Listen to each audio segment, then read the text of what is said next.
Garuda Express, an international courier service.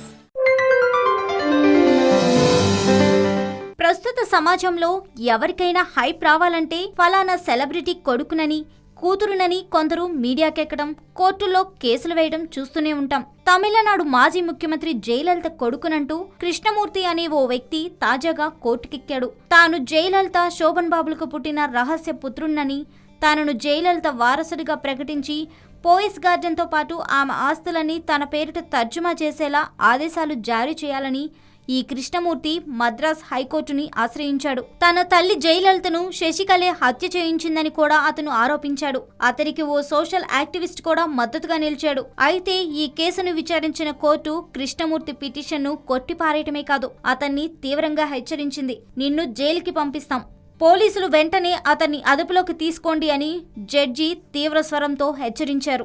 తాను జయలలిత కొడుకునంటూ కృష్ణమూర్తి సమర్పించిన డాక్యుమెంట్లు, ఇతర సాక్ష్యాధారాలన్నీ నకిలీవని కోర్టు నిర్ధారించింది.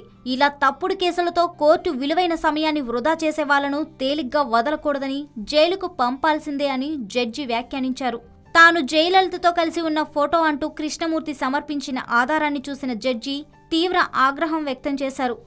ఎల్కేజీ స్టూడెంట్ దగ్గరికి తీసుకెళ్లినా ఇది నకిలీదని చెప్పేస్తారని, నెట్లో దొరికే జయలలిత ఫోటోకు తన ఫోటో కలిపి కృష్ణమూర్తి ఫోటోషాప్లో సృష్టించిన ఫోటో ఇదని జడ్జి వ్యాఖ్యానించారు. అనంతరం కృష్ణమూర్తికి జరిమానాతో సరిపెట్టారు.